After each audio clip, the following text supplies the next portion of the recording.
I'm going to be completely honest with you. I was not going to talk about this story, even considering the optics behind it, because I've talked about Kevin Spacey in particular in the past.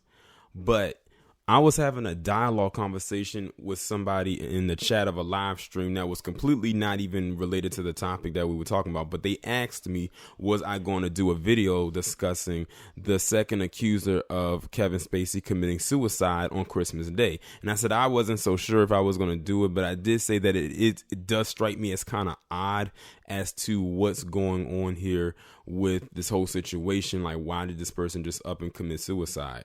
And I even know who the second accuser was. I mean, I may have heard of them in passing, but I wasn't too familiar. I was more familiar with the first accuser. So in this picture, you see a man by the name of Ari Behn. Is it Ben, or I think it's spelled Behn? I may be pronouncing his name incorrectly, but he was one of the accusers for the whole Kevin Spacey situation. But it goes a little bit deeper. This man was also married to a woman by the name of Martha Louise, who was a Norwegian princess, and they are they are now no longer together and haven't been together for a while. But hold on to that thought, because I'm gonna revert back to that, because it's something else that the person who I was talking to brought up that I did not know about. So hold on to that thought. So I'm going to go ahead and read this article coming from CNN. It says, Ari Behn, an author and the former husband of a Norwegian princess, died by suicide on Christmas Day. Behn's family spokesman, Geir Håkansson, son, I probably butchered that name as well, announced, "It is with great sadness in our hearts that we, the very closest relatives of Ari, must announce that he took his own life today. We ask for respect for our privacy in the time to come."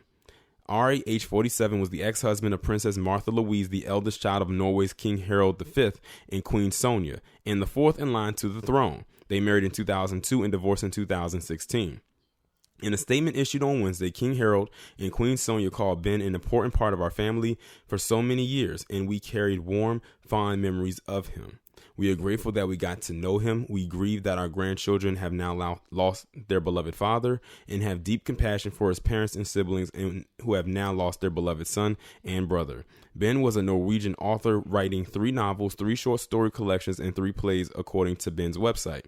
He co-authored a book with Princess Martha Louise on their wedding, and has been a model for a clothing chain, according to his website. Now, when I first learned about that, I said it's very odd and very strange that this man just up and committed suicide.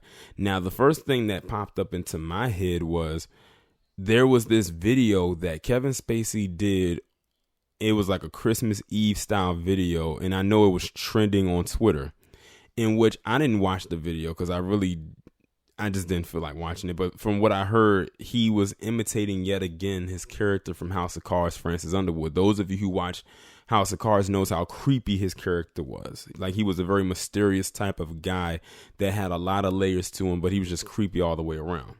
But my thing is, this guy's holding on to a role that he has not played in like 2 years. Remember, they killed his character off when all of those allegations came out against him. And I'm like, anybody who still is attached to a role they haven't played in so long definitely might need to see a therapist, for real.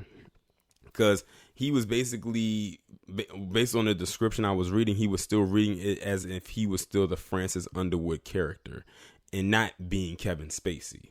So I thought that was very odd and very strange. And I had mentioned that to the person that I was talking to within the chat. But then they also brought something else up to me that I did not know, involving this man's ex-wife, the princess, and who she is now currently dating. So what I'm going to do is pause this video and find that image, and I'm going to see, and y'all let me know what sticks out to you the most. All right, I'm back. Does anything stick out to you in this image? I mean, it can't be the rose bush in the background. It can't be the fact that she's not wearing a crown on her head, even though she's a princess. It's something on it I just can't quite put my finger on, but it's something that really stands out to me. Oh, I know. The new boyfriend. So the person I was talking to said that the person that she's dating is a black man. And then they had mentioned something about Meghan Markle, and I said, well, Meghan Markle, she's not even fully black herself. I don't even think she claims to be black. And I said she's a woman, so they probably wouldn't take it that heavy. And when I found out that it was a black man that was with this woman, I said, oh, he could be a huge threat. And I said, I don't know what he looks like. And he said, oh, it's a dark-skinned, bald-headed man. And I was like, oh, like Wesley Snipes, even though Wesley Snipes isn't bald, but he has had a bald head in a few of his roles. And sure enough, that's kind of like the Wesley type of archetype, just slightly maybe a little tinge lighter than Wesley, but y'all get what I mean. But when I was looking at this image, I also found out that this man is the spiritual advisor to Gwyneth Paltrow. You know, the actress who played Pepper Potts in the Iron Man series and a host of other films. I said, oh, well, now this just got even more interesting. And they were wondering, would this have played a role in it as well? But I'm trying to figure out how could it possibly have.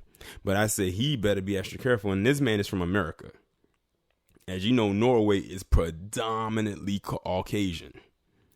And I didn't catch his name. I need to go and let me pause this right quick again and find his name. Okay, his name is Shaman Durek. It's spelled Durek. His first name is spelled Shaman. And the latest article I've seen on them was posted on November 14, 2019. So they are still in a relationship. And this picture actually came from May of this year. So they've been dating for a while. And I don't know what the bloodline looks like all the way down the line for her lineage, but I'm predicting that it looks mostly like her. And he better watch his back, because they might do to him what they did to Princess Diana. And we know that they killed her. It wasn't no accident. They framed it like it was, but we know that it wasn't.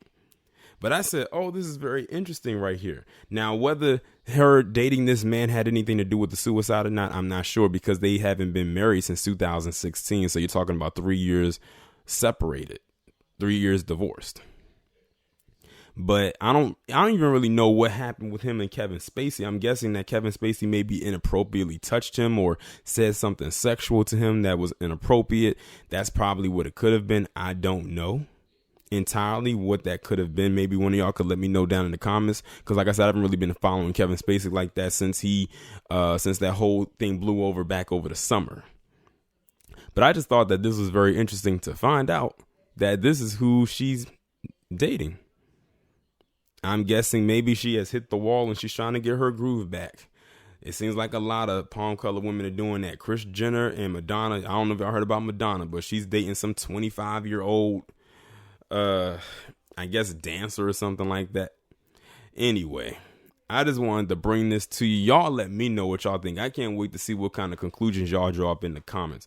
And I'll talk to you in the next one.